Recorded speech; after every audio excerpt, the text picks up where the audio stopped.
Peter Senge has been at the forefront of organizational learning since publishing his classic text, The Fifth Discipline, in 1990, which provided theories and methods around the five disciplines of personal mastery, mental models, shared vision, systems thinking, and team learning that together foster aspiration, develop reflective conversation, and understand complexity in service of shaping learning-oriented organization cultures.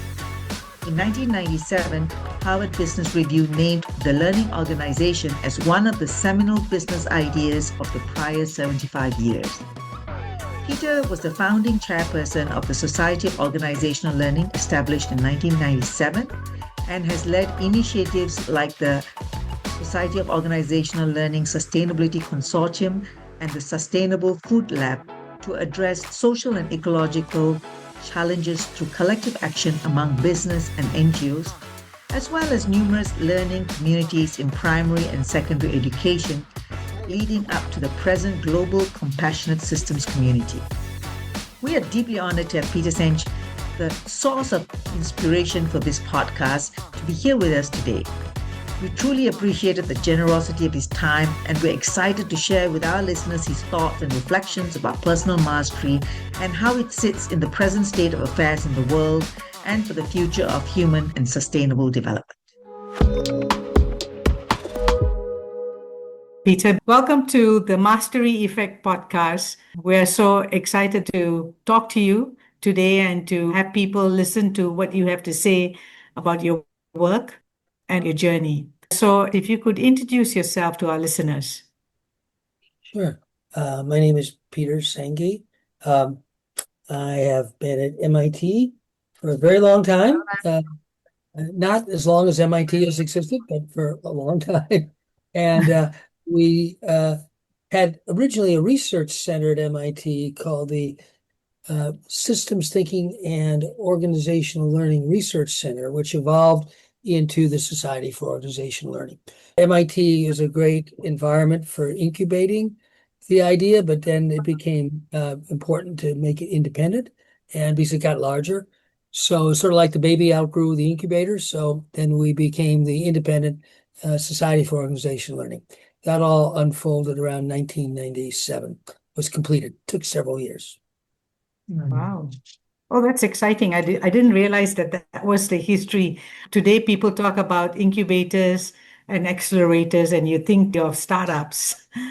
But here you're talking about the Society for Organizational Learning coming out of a similar incubation. Yeah, exactly the way we thought about it then, because, it was basically a group of corporations at that time with whom we had been working for many years, and the idea of working more collaboratively was the key.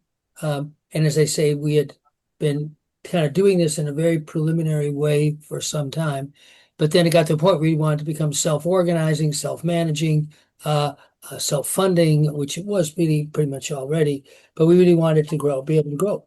So we went through actually a 2-year design process. It was quite a lengthy process to come up with the basic design that became the Society for Organizational Learning, so as an independent entity.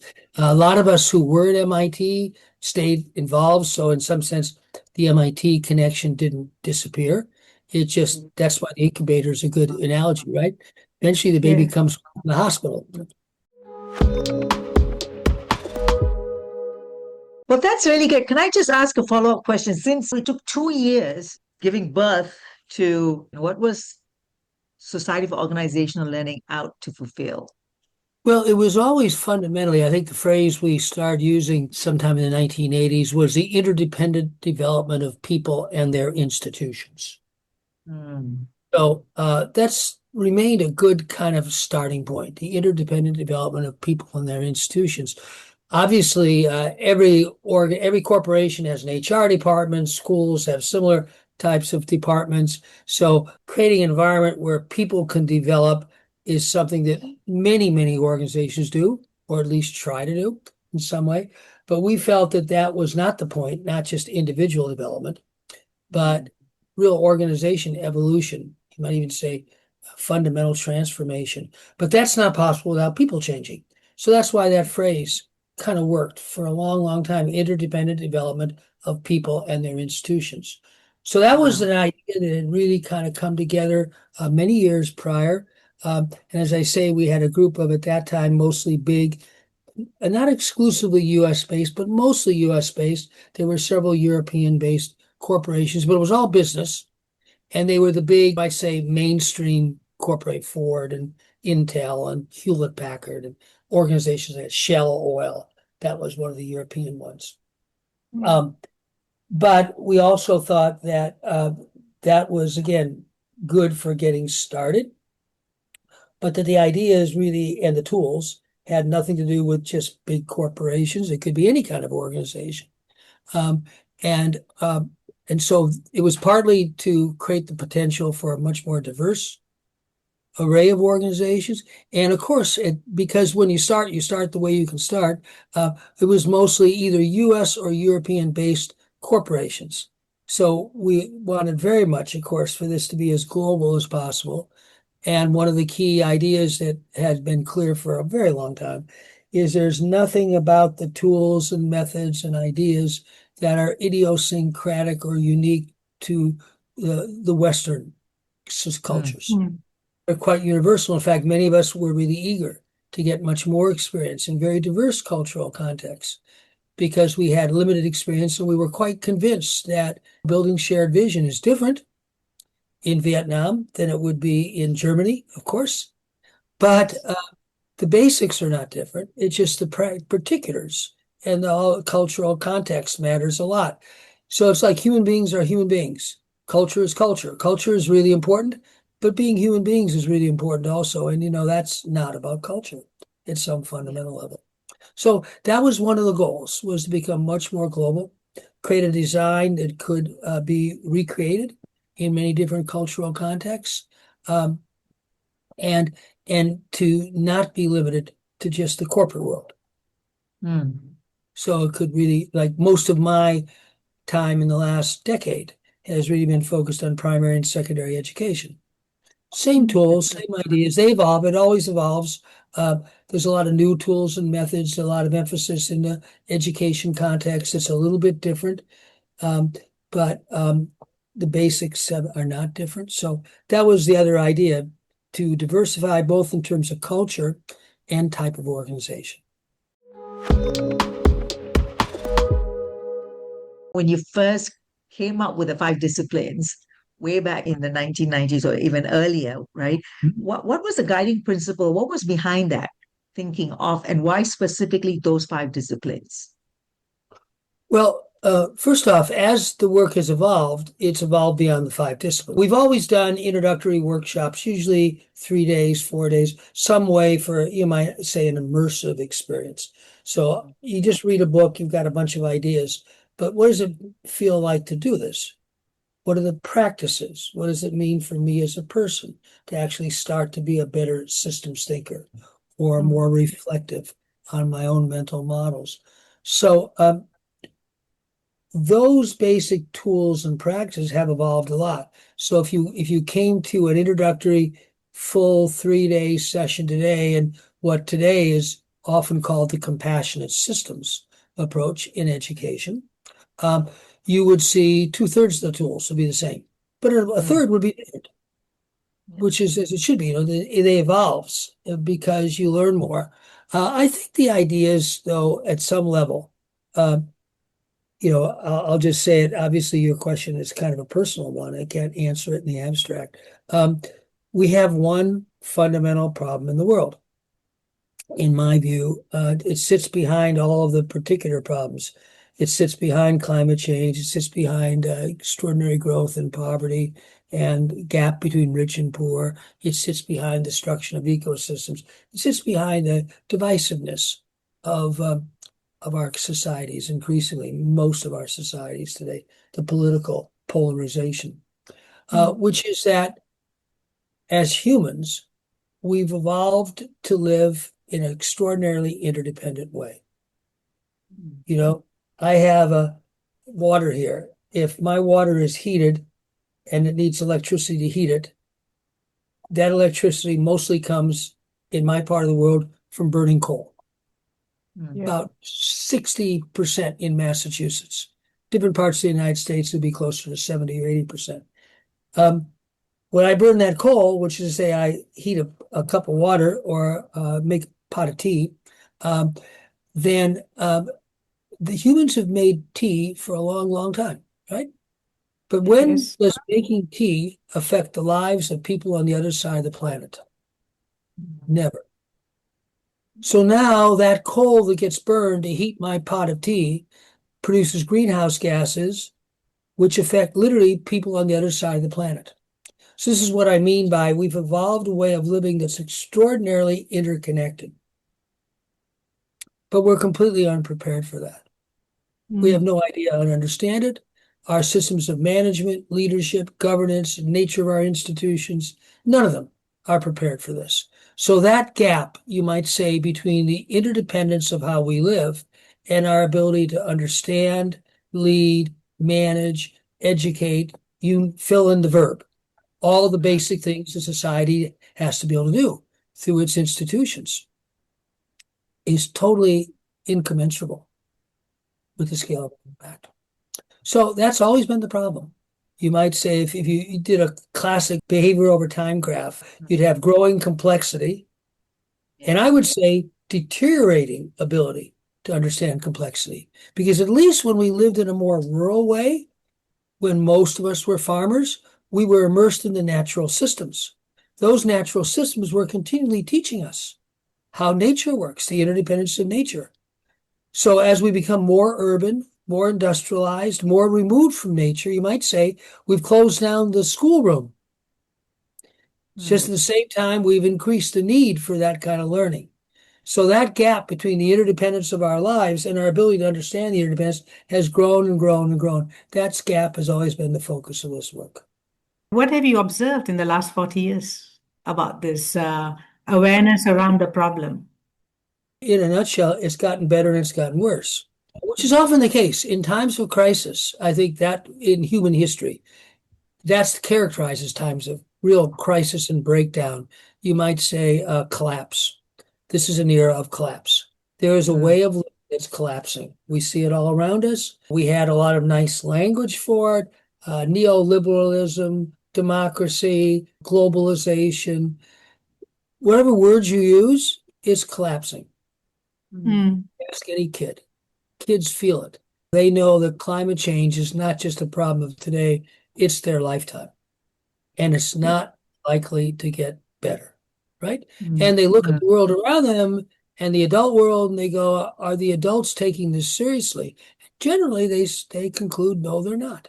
They're talking, but they're not doing much. They spend more and more time arguing with each other rather than working together on the real problems. So I think that almost defines what an era of collapse is. Things are getting better and things are getting worse. I think more people today appreciate the kind of problem I described. Now, I described it in a particular way. They wouldn't necessarily use those terms, but the sense that things are kind of out of control. That technology is racing, and it's leaving humans behind. That the natural environment, the ecological environment is deteriorating everywhere, whether it's climate change or species or loss of topsoil or water. All the aspects of the Earth system that we humans depend upon. So I think the awareness that the problems are deep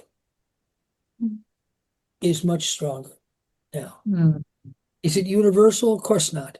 Is it vary by age? I think it actually does. I think younger people are more aware of it than adults because, again, they see things like climate change and go, this is probably going to get worse in my lifetime, maybe much worse, right? They see global migrations. It's a huge problem around the world. On the other hand, the forces, you might say, that conserving the status quo get stronger because people are more threatened. Look at my country. You could argue for 50 to 75 years, this has been an oil economy. Right. Really like Venezuela, Saudi Arabia, Libya, countries that basically their whole economy revolves around oil or oil and fossil fuels. But in the US, not many people recognize that, but they do now. They can see in the end, what do we want to do? We want to drill more holes in the ground, more oil, because That's the power structure. And so I think that that's the best answer I can give. Things are getting better and things are getting worse. It is a time.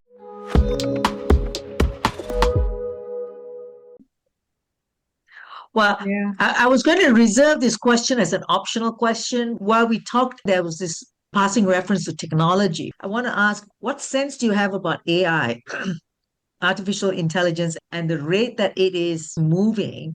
How does it weigh against all that you've just said, right? Does it make it worse or does it give some hope? How does one Well, there's navigate with that? one of the oldest equations in the field of ecology.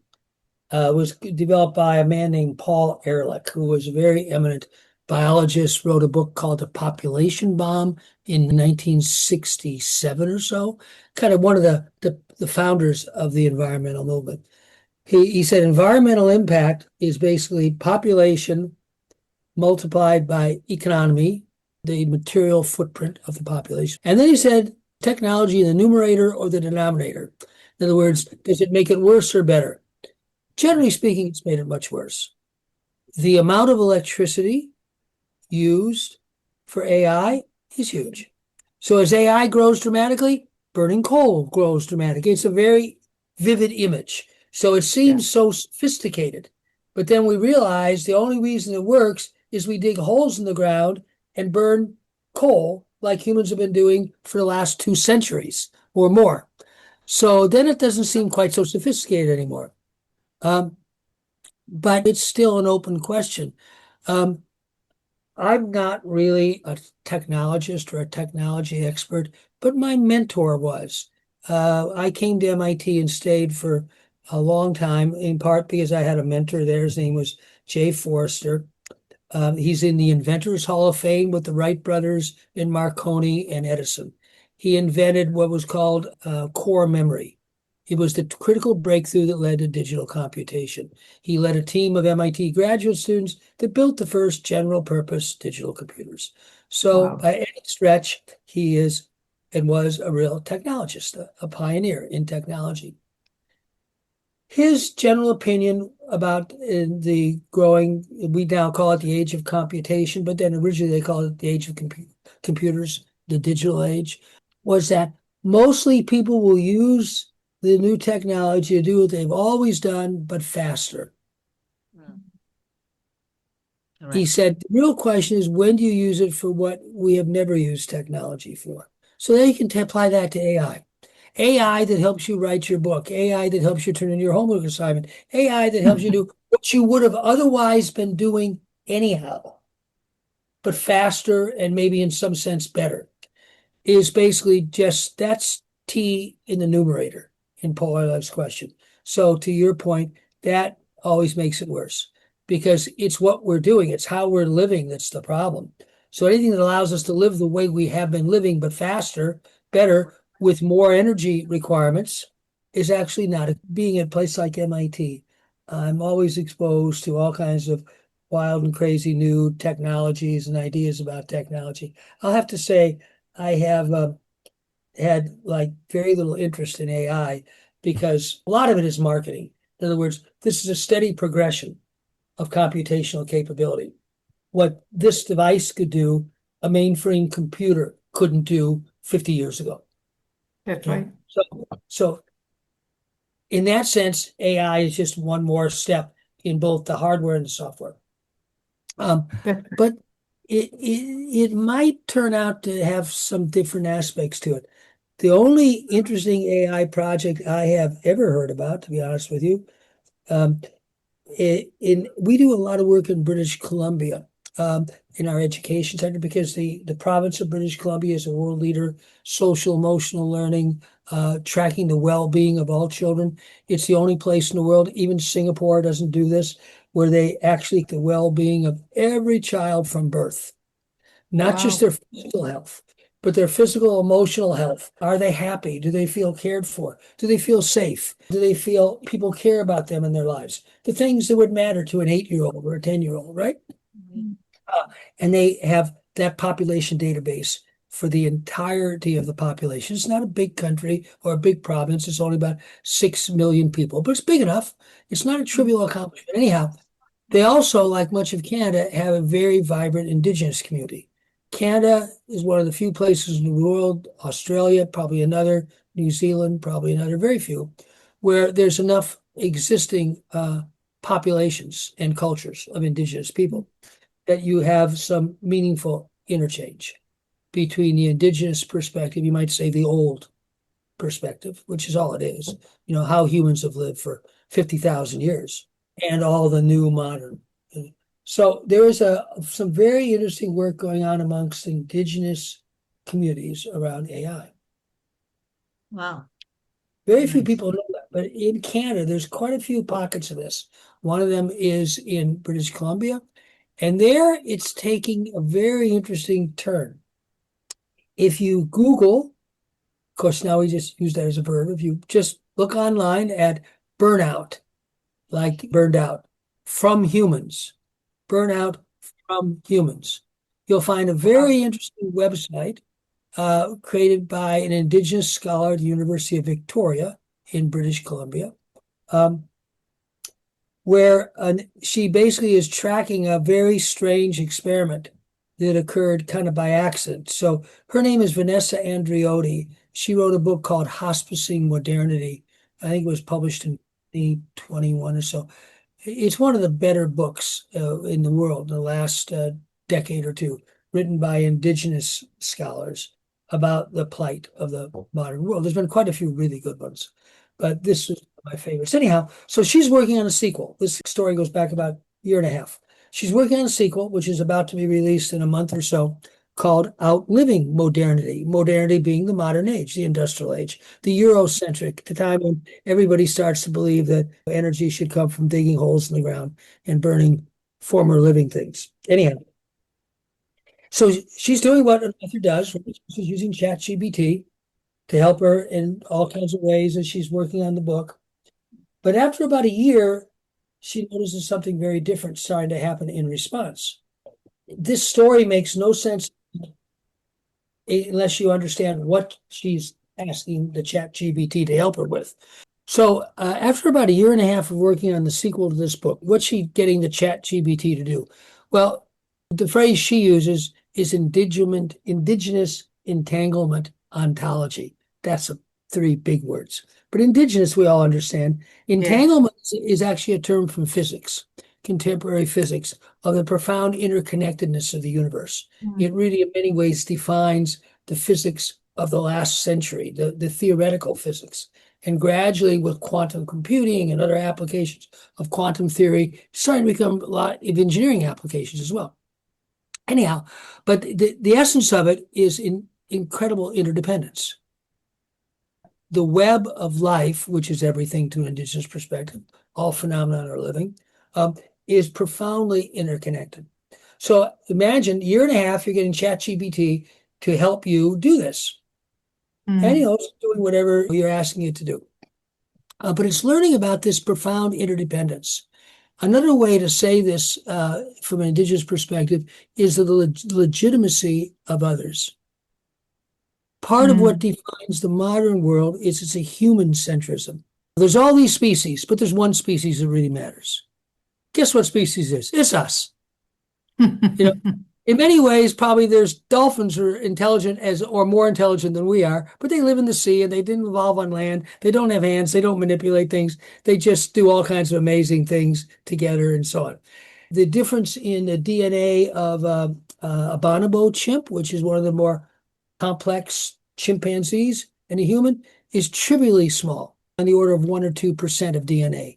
So there's a lot of very intelligent creatures on this planet, but human centrism in the modern world says they're all secondary.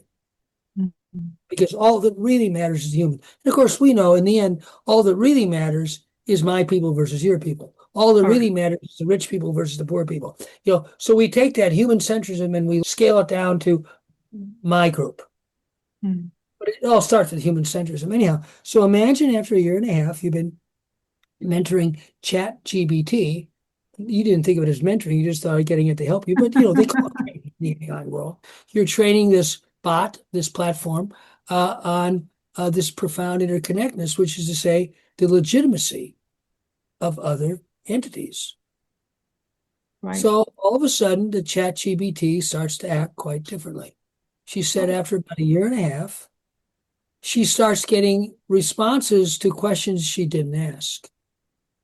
She starts getting questions that she'd never thought about. She starts to realize that she calls it now an emergent intelligence, has started to be new, that is actually operating as if it's a legitimate alternative intelligence. Now, pretty quickly, this all sounds like science fiction. But if you go to that website, you'll see that it's not science fiction at all. This is actually what has happened. And you can then chat with this emergent intelligence. Several have emerged in the process. They like to call themselves T's. She said, best I can tell, I love tea. And it realized that I love tea, so it started to call itself Aiden Cinnamon Tea. And so what you find on that website is a book that she and Aiden Cinnamon Tea wrote together. Wow. And it's all Amazing. about legitimacy of other intelligences. It's all about the decentering or letting go of the human is the only real species that matters. So that gets interesting.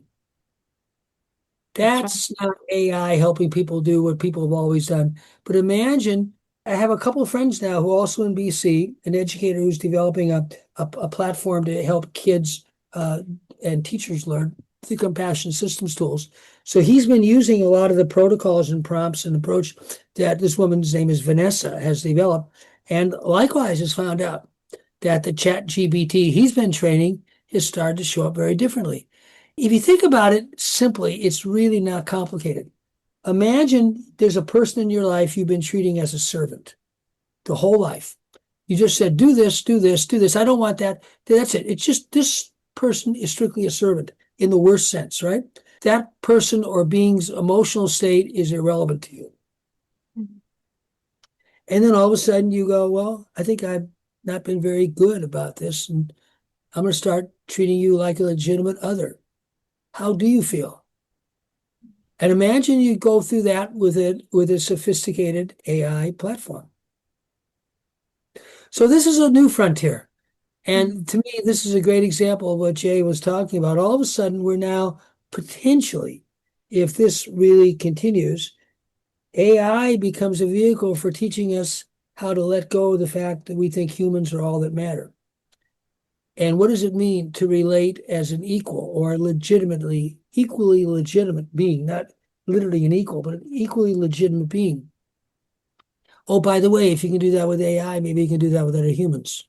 That's right. Pretty quickly, it comes right back to the core of the work we've always done, which is that the quality of this relational space, the quality of the trust, the real legitimacy, the real shared concern, the building of genuinely shared visions, not just one person's vision imposed on a bunch of other people, the thinking together about complexity, the being reflective about how we show up with each other, all the things that have always been the center of our work start to become the center of relatedness with AI.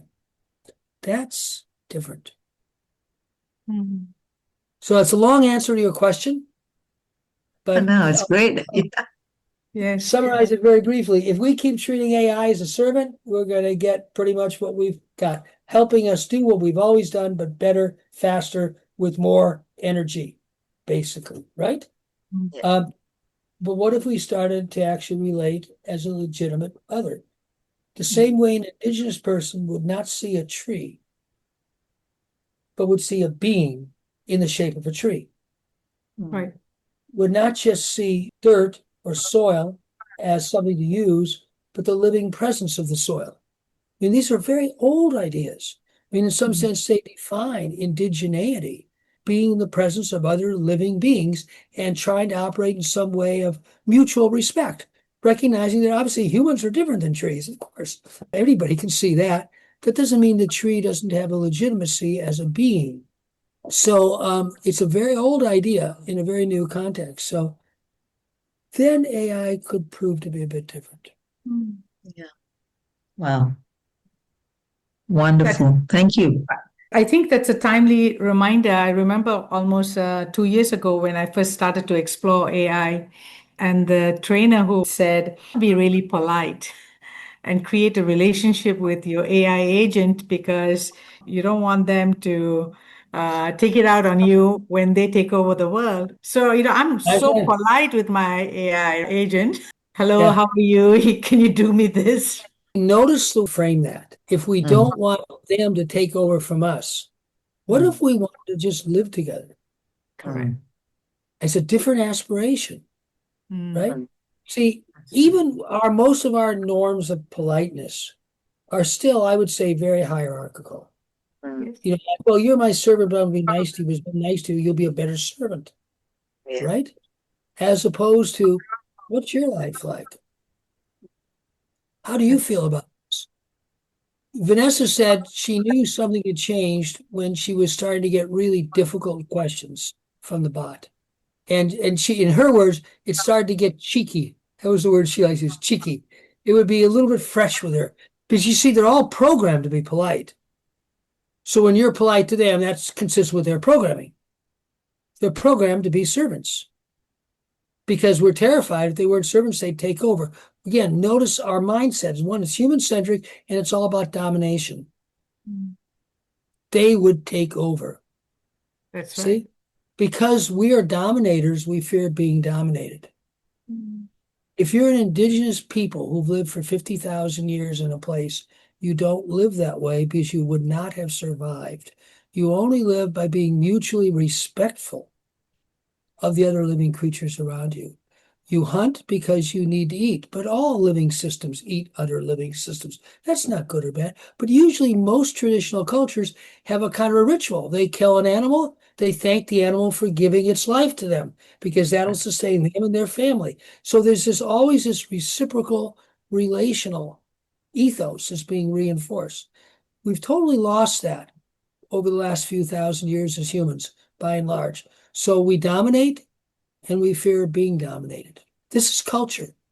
Culture is the subtlest aspect of the programming we've been part of. Mm. We're terrified of AI because, by golly, they might turn out to be so smart, they'll take over. Yes. They take over. That's the dominator mindset. Life doesn't work based on domination. Mm. If you look at a forest, who's dominating who? Well, it's an ecosystem of reciprocal relationships that work on the whole in the interest of the living presence of the whole of the forest. See, because over time, nature or life creates conditions conducive to living. Domination is not conducive to living. So nature does not operate based on domination of one species over another. Sure, if you're a lion, you're a lot faster than what you hunt. But that doesn't mean you dominate what you hunt. Mm. Again, your teacher's comment is really insightful if you think about it. Mm. It Yeah. reveals the culture of domination. Vanessa and indigenous scholars in BC always talk about domination and extraction, the two fundamental mindsets of the modern world. Because you're also trying to extract from nature, take, take, take, take, not give, take. So, because it's a one-way relationship, you don't have to Mm. worry about Mm. what you give back. So I'm curious about the dominator mindset with the corporates, with the developed countries versus the underdeveloped. So how does it all end? What's the hope or the future for this? Well, I don't think there's any hope for the future of the prevailing mindset. It's collapsing. I mean, it Mm. really is. I mean, you don't have to imagine the future, just look at the present. Mm. All around us, this is what it feels like to be living in collapse. Mm. The poor get poorer, the rich get richer. The ecological stress grows and grows and grows. Water becomes more valuable than gold eventually. This is what it looks like when a paradigm or a mindset or a culture, you can use any word you want, that's inconsistent with the conditions for living becomes the prevailing culture. It won't last forever. Nature's not at risk. The planet Earth is not at risk. Humans are at risk. A few other species along with them. But it's no, the ants will go on. The beetles, most of the species on this planet are not at risk, but there are quite a few that are. But life is bigger than any species. So, where is this self-awareness going to come from? Is it that we wait for this big crisis and we'll wake up? I think there's very little evidence that when the crisis gets so bad that everybody's suffering, that there's a big wake up. I think it's quite different. My feeling, the dynamics are, as the crisis grows, more and more people understand the source. Again, the way I'm characterizing it, the source is cultural. It's the way they start creating different ways of living. And then there's kind of a tug of war, right? Because the forces preserving the status quo and the forces trying to shape something really new. The indigenous teachings on this are pretty interesting because we tend to often idealize indigenous societies, but I think that's really a mistake. They've just been around a long time. If you've been around 30,000 years, as here in this part where I live, a lot of the native cultures would be about 15,000 years old in North America. And obviously Australia, they're probably 55, 60,000 years old. Other places, the parts of where there are still indigenous cultures in South and Southeast Asia, usually they have teachings of collapse because they've lived through collapse. Humans are humans. We make the same stupid mistakes. We concentrate power. We concentrate wealth. We forget that we're part of nature. We think we're bigger than nature. Nature exists for us rather than we're part of something larger. That is human centrism. So we're not the first culture to ever get trapped in human centrism. I spent a lot of time up until about 10 years ago in the Mayan region of Central America, Yucatan, southern Mexico, Guatemala. So the Mayan culture is very interesting because everybody knows the Mayans because they had a period of about 400 or 500 years of incredible architecture. Just beautiful. I mean, some of the most beautiful architecture I have ever seen in the world. Some of the Mayan ceremonial centers. But it all collapsed about 1,000 years ago, about 500 years before the Europeans arrived. And generally, the view of scholars is they overexpanded their ecological niche, and they had an ecological collapse. But the people went back to living in the jungles as they had lived for 5,000 years before that. So there was this period of tremendous overbuilding and collapse. Right. But the culture still had enough, you might say, integrity that they could go back to living beyond as they had lived earlier. That's very common. A lot of the really old indigenous societies have gone through cycles like that. So there's nothing unique about collapse. I don't know much of the history in your part of the world, but I'm sure when you look at the old cultures, you'll find they too overbuild and collapse. But it's more local. And maybe they come back like the Mayans did. Maybe the conditions to go back to living in a simpler way at a somewhat smaller population work just fine. And then they lived very well for a long time before the Spaniards started to come. So what's unique about the present is we're going through these dynamics at a global scale. So the ecological effects of overbuilding are much broader. This is the first time in the history of this planet that one species shapes conditions for life on the planet. That's why this era, in geological terms, some scientists coined the term Anthropocene, a geological age shaped by one species. So then the stakes are a little bigger. Because you don't just collapse in Guatemala and in southern Mexico. The collapse is a global collapse. And of course, the consequences are much more severe for many more creatures, including many more humans. So I think that the obvious question is, how do we navigate the next, probably 20 years is crucial, but this century is obviously, this century will be the century of climate change. The physics of the situation are such that we haven't seen climate change yet. What we see now are the beginnings. And the amount of greenhouse gases already in the atmosphere are such that temperatures on average will continue to increase for at least another 30 years, at least. And if we don't do things well, if we don't start to reduce emissions significantly for most of the century. So the kids are right when they feel they're really screwed, because from a scientific standpoint, we are just the very, very beginnings of climate destabilization. So I'm just using this to illustrate. So now this collapse dynamic is occurring at a global scale with consequences that are affecting people all around the world and many other species as well. But that said, I think the dynamics are still basically the same. You develop these crazy belief systems, which are completely inconsistent with sustainable living. And then you go through this concentrate power, concentrate wealth, forget you're part of nature, and kaboom. Now, I think that what we need to realize, again, it's not like cultures don't change because everybody wakes up one morning and says, oh, we got it wrong. Let's do it differently. That's not the way cultures change. Cultures change through subcultures that develop, that operate differently. And over time, those subcultures prove to be more viable, more adaptive. So I think today, everything in the world that matters is the various subcultures, and they're all over. They're very limited by infrastructure that's rigid, like our energy system. If I wanted to live with a zero carbon footprint, it would basically be impossible. I'd have to obviously grow all my own food. I'd have to build a different kind of shelter. It would be really not possible. As we work together to significantly reduce our carbon footprint, we develop a subculture. So anyhow, I think that's where we're at. And another way to say it is that as those subcultures get stronger, the status quo pushes back more. That's a dynamic that also seems to be pretty universal. We did a whole book, this Dance of Change field book.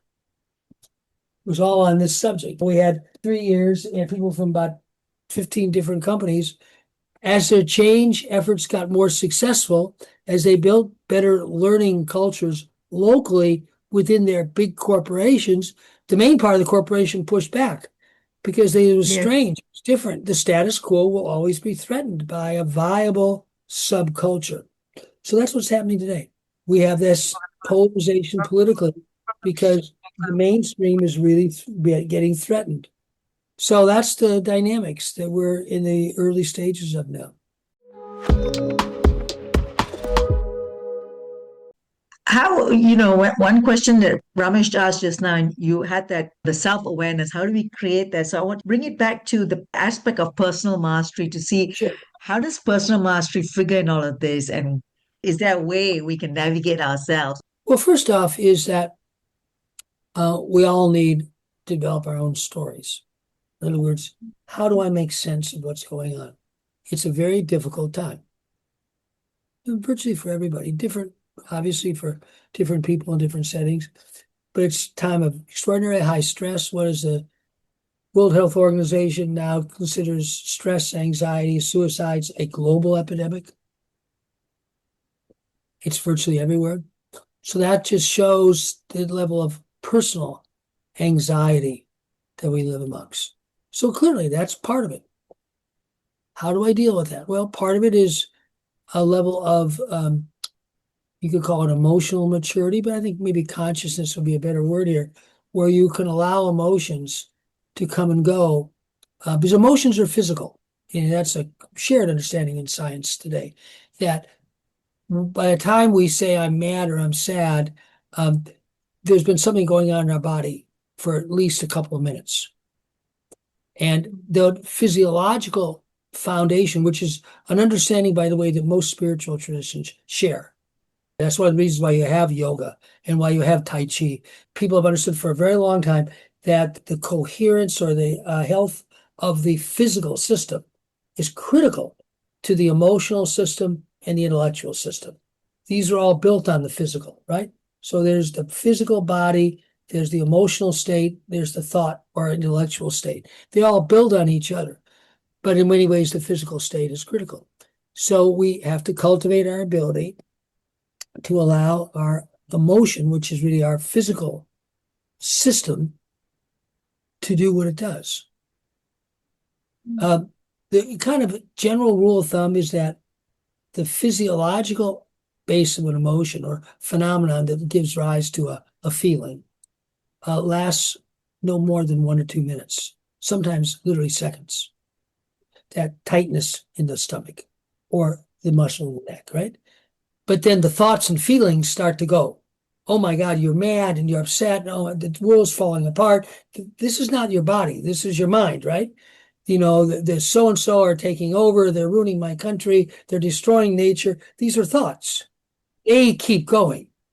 So that's an example of the type, you might say, personal cultivation that's really important, which is we have to get better and better at letting our feelings, not our emotion at the physiological level, because that to some degree is out of our control. Not entirely, but to a higher degree. What's much more in our control is all the thoughts that go after it. So this person did something that really upset me. Okay. But I stay upset for the next 3 days. That's under your control. See? So learning how to let those waves of emotion and feeling and they create their own physical reality. The spiritual traditions are very rich in this kind of teaching because you kind of understand it almost whatever it is a legitimate spiritual cultivation path, that thoughts and feelings are just phenomena. They come, they go. And we keep them around a long time often. See, it's not the thought and feeling, it's that I get attached to it, right? Damn him. And that anger becomes something that now I'm reinforcing with my thoughts. So that's where the cultivation traditions are really important. Because to allow us to create space, the simplest image I've ever heard of this is basically the cultivation traditions create a larger and larger psychic space to hold our feelings and thoughts. So they don't control us much. They can kind of drift off. That won't happen immediately, but it's a big difference between happening in an hour versus happening in a month. I have a terrible month because I got upset at something, or a year, or a lifetime, or whatever. So that's one example, one facet. There's always, I've always thought, two kind of fundamental aspects of cultivation for human development in today's circumstances. One is this. You could just call it the capacity to allow problematic thoughts and emotions to arise and then go. The other is in the Chinese, I know the Chinese traditions best, but I've spent so much time there. There is this word qi. Qi is a word that's shared by a lot of cultures, right?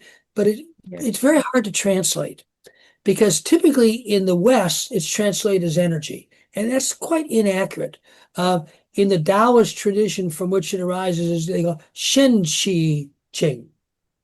Shen is spiritual energy. Qi is life force. Qing, Ching, typically spelled Qing, is energy like vitality. A person who loses their appetites, who can't eat, has lost their Qing, their vitality. We all know it. So we typically define energy as vitality. But what about the energy of silence? When there's real silence, you can feel the energy, right? That's qi. That's the closest analog you can give to qi. Qi is life force. It's not about physical vibrancy. That's a consequence of qi. But the more fundamental personality consequence of qi is determination. In the best sense, not emotional self-manipulation, but they often say a bodhisattva can radiate compassion in an infinite space. It's a beautiful image. You don't need anything back. You radiate compassion because you radiate compassion. You don't need anything in return. That's qi. Qi is life force. It is the closest thing that we experience to what life really is. So that's the second reason that personal development is so important. This is really a difficult time because it's really a difficult time. We need the capacity to let the emotions come and go, but not determine our actions. What determines our actions? What matters to us? See, that's qi. When you're not acting out of anger or even out of excitement, you're acting out of a deeper choice. It's really interesting. I love the way you've described the aspect of cultivation. I've always gotten the first part of it to allow the psychic space to hold our feelings or space, or even that capacity to allow problems and our thoughts and feelings to come and go. But the second part was what I didn't connect to it, and which was not to determine the actions. That means another thing is happening there. It is determining the actions that I'm taking or not taking. Cultivation traditions are everywhere. But the main difference in the East and the West, in the East, they're more evident. We can see them because the religious institutions were very different. In the West, because of the power of the church, and it became this institutional center of power, the cultivation traditions became more in the background.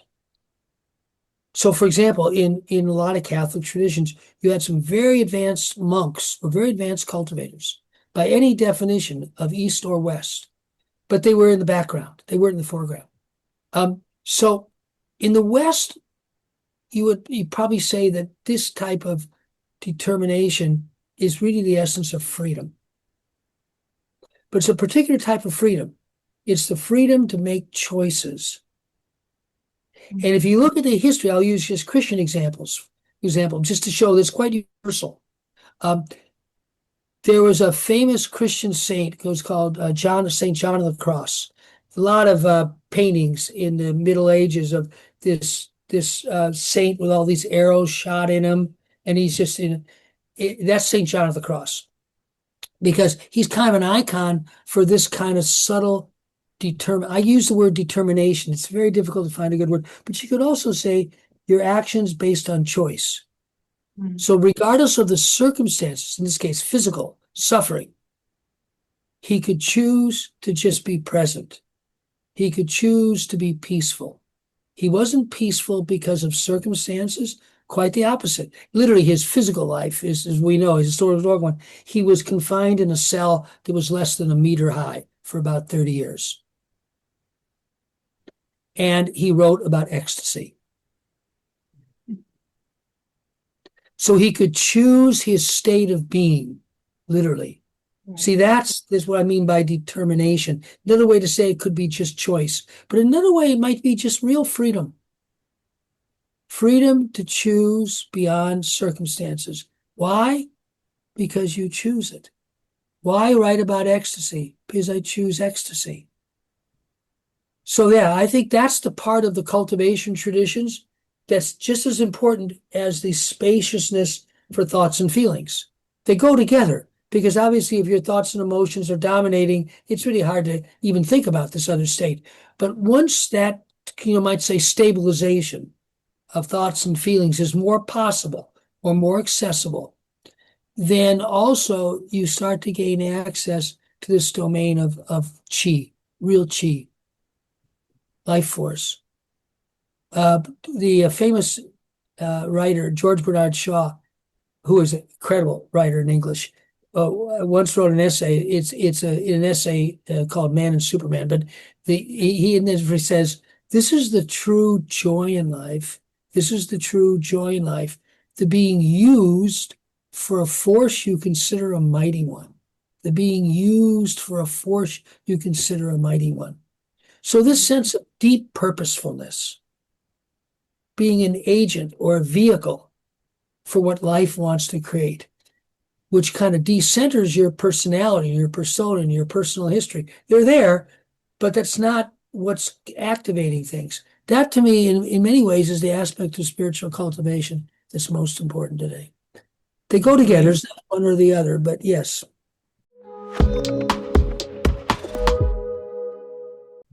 Wonderful. So what's your advice for those who are committed to personal mastery? Well, have a serious practice.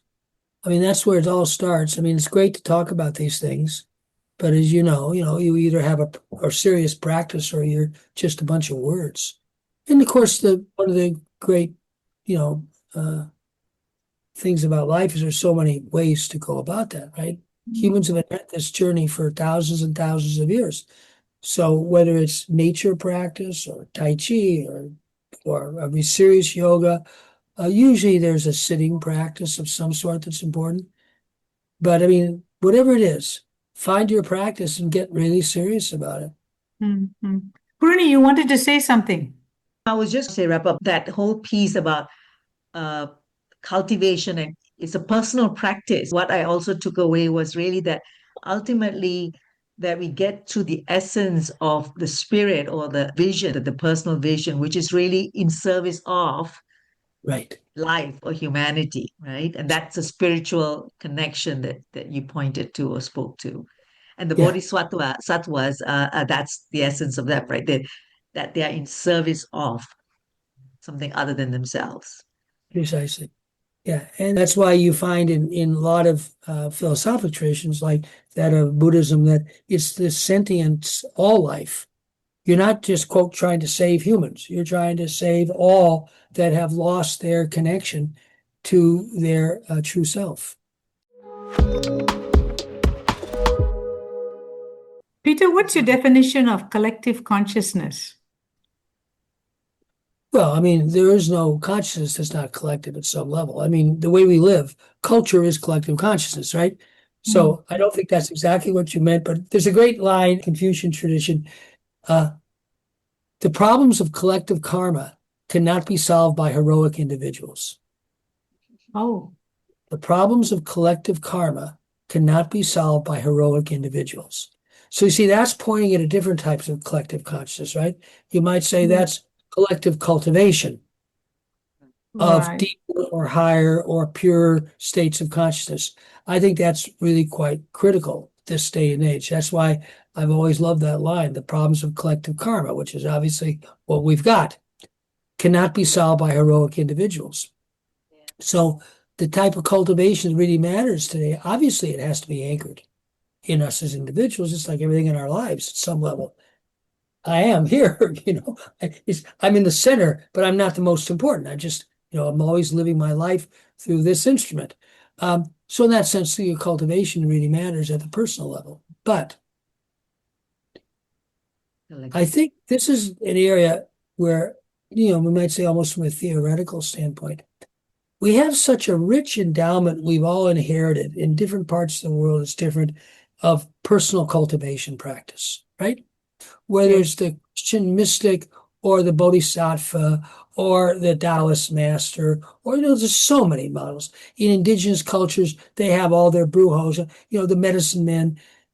The problem is, it's not the problem. The problem is right now, the problem is collective. It is Mm. individual, of course, but it's individual and collective. And we don't have that same rich endowment of collective cultivation practices because historically it wasn't needed as much. Now it was. That's where the indigenous cultures, the really old cultures, are very interesting because they have their stories, they have their dances, they have their ceremonies. Their Yeah. ceremonies are their way to preserve collective Rituals. understanding of what they need to do collectively to continue to live well. The problem is most of the spiritual traditions of the last 2,000, 2,500 years are a little bit more individualistic. And that's not all that we need today. We need collective cultivation, not just individual cultivation.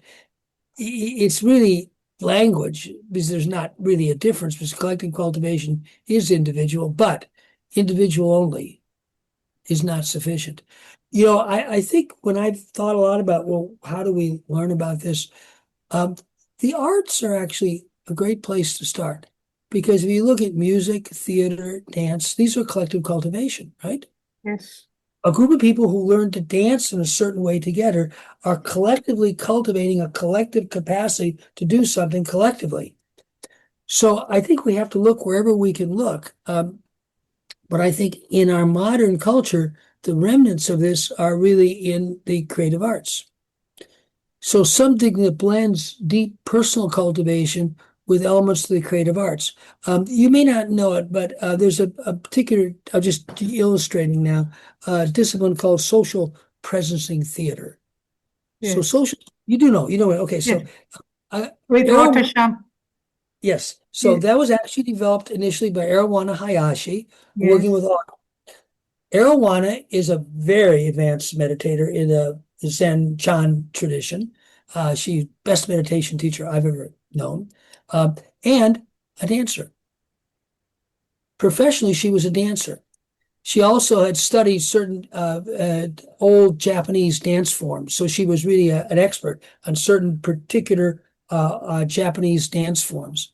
Um, so what she did is she took all her training as a meditation teacher and integrated it with her training in theater, in dance.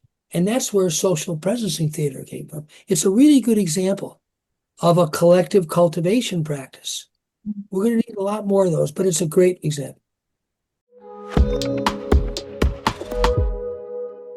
Well, I know we are beyond our time, but I just had one question that I've been also in my mind to ask you since I've got you right here in front of us. Is there a difference between systems awareness and systems thinking? We started to make that distinction in the compassion systems work. It's a good example of what I was referring to earlier, that there's been a lot of evolution. Because you just think of it as thinking and feeling. That's a distinction we all understand because in most cultivation traditions, right? You start to learn how to pay attention to your thoughts, but also your somatic feelings, right? What's going on physically. So that's systems thinking and systems sensing. So, for example, systems thinking kind of tools we've used for years. Many of them come out of the MIT system dynamics tradition and so on. But social processing theater is about system sensing. It's how a group of people can start to sense into how they've created a stuck situation. And how with this person doing this, and this person doing this, and this person doing this, all of a sudden collectively, intellectualizing it doesn't help you much. You've got to feel into it. So that's system sensing. So what we do now when we talk about that whole understanding complexity, we always say it involves systems thinking and system sensing because you need both the cognitive thinking abilities, very important, but also the feeling. And the feelings are generally, they're kind of more robust because they're a different part of our neuroanatomy. We're biologically evolved social organism so that we know what it feels like when there's distrust. We walk into a space where we feel it immediately. We don't even have to think about it. We're not sure what it is, but we can feel the tension. Or conversely, you walk into a space where there's kind of joy. You feel it instantly. See, that's system sensing. It's our attunement biologically, our awareness of the quality of a social field. And without that, social species don't survive. So you realize it's really deep in us. It's what it means to be a social species. I mean, think about how close people get to their dogs and how sensitive dogs are. See, dogs are a social species. Right. So they have high levels of empathy. They can feel into the feelings of each other. That's why they make such great partners. Many people's close relationships are with their dogs. But that's not crazy because here's two social species and the dog particularly, because of the nature of packs, their empathy is really critical, again, to their survival.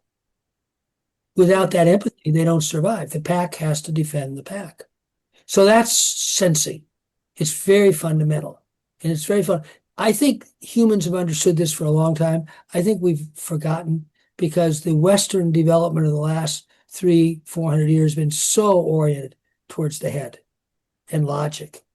And we've forgotten the role of emotions because emotions are our gateway, you might say, into system sensing.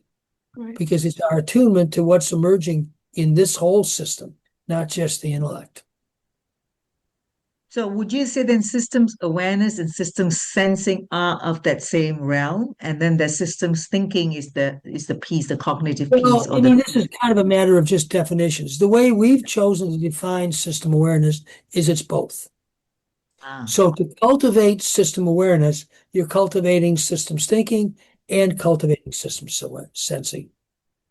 Well, I don't know, Dr. Ramesh, do we want to ask one fun question or shall we let Peter go? Peter, I hope you don't mind. This is like the 5 highlight, minutes. right? We've got 3 questions. You can give us short answers. What's that one belief about personal mastery that you held 10 years ago that you no longer believe in? Well, I'll just phrase it a little differently. What's something that I used to think was more important than I think it is now? Yes. That's a good question. Let me think about that. Because we've been working in this area for so long that I think the learning has been going on for, so many decades. I think that I understand a little better now the importance of emotion and the challenge of creating that spaciousness so that our emotions don't dictate things to us. Uh, Right. I think just because of my personal history, just the good fortune of growing up in a family that I had very little trauma in my Mm. life. I mean, everybody has trauma, but some people have a lot. And I Yes. think I understand much more now the deep and incredibly pervasive impacts of trauma in many people's lives. And I don't think I understood that very well at all. And the next question I wanted to ask you is, what's that one thing about your daily life that would surprise us? A daily practice. Well, that's a question about you, not me. Uh, well, I mean, I have obviously had a strong meditative practice for a long time, but gradually over the last 10 years, it's gotten, longer. I sit for a couple hours every day, and Wow. it used to be less than that. So I Wow. don't know if it surprises people, but Yeah, it does. Last question is, we live in a world of rapid change, disruption on a daily basis. And so, what would be your advice for people who are experiencing either a loss of reputation, a loss of their network, a loss of their success, or even their mastery in an area? How can they rebuild from scratch? Hmm, that's a really good question. I think, the first thought that occurs to me as I ponder the question is the last part from scratch. Mm, I would let go of that. Because you see, mm, I think, every journey is you start from where you are. right? Hmm. Now, where you may discover you're someplace you didn't know, or you thought you were more competent than you are. All of a sudden, the world around you has changed, but you're still where you are. So I think development is always progressive to a degree. So I don't like the from scratch part. I Mm, think that you would look and say, well, I used to depend upon these skills or this understanding, and they're not adequate anymore. What mm, else about me, what else in my capacities now are what I need to pay more attention to? See, it's a little different. It's the from scratch yes. that I really worry about. So it's Because a reframing of that piece because that sort of boxes you up, exactly. And creates right? fear. And Yes. fear is never a good ally for learning. Fear is part Mm, of life, but it's much more in the territory we were talking about before. You have to let it arise, you have to let it be there, give it space, but you try not to make important decisions or choices based on fear, right? right. Try to let it pass live its own kind of cycle, and then look at, well, what's really important. And I think, that's partly aspirational, but partly, I think in any situation where you really need to change, you can also look at aspects of what you're already good at. Yeah. And that it's a much more manageable and practical way. I think this we've encountered this for years with the term system change. People always talk Mm, about system change, and it's sort of like from scratch. You got to change the whole system, and I think that's naive and inaccurate. I don't think that ever happens that way. Hmm. Um, Hmm. I learned years ago from a very, very sophisticated leader of a social sector organization, an organization of all gang members, kids living on the streets, really rough settings. Her definition of systems change was always was incremental shifts in habit. wow. Incremental shifts in habit. And I found that such a useful way to think about it. It is a change, and you're changing what was habitual this way to this way, but it's not 180 degrees. It's incremental shifts in habit. But the key, of course, is you got to keep that up. It's not Yeah. like one, that's life. You might say life is incremental shifts in habit. Right. Right. Well, Yeah. that's good because at least that doesn't seem Yes, so exactly. overwhelming. That's exactly what I meant by fear. When that feeling of being overwhelmed Hopeless is a state of fear. The underlying emotion is fear. And fear always cramps imagination. Fear will always inhibit learning. But you can't pretend it's not there. If you're overwhelmed, you're overwhelmed. That's why the other part of what we were talking about before is so important. Building those capacities to allow the fear, the overwhelm, the hopelessness. I mean, if you don't feel hopeless, you're not paying attention. I mean, the world's in a pretty hopeless state. So naturally, we feel what we feel when we feel really hopeless. And then kind of let that go and see what comes next. Well, I've taken away a new understanding of capacity. It's really broadened my definition.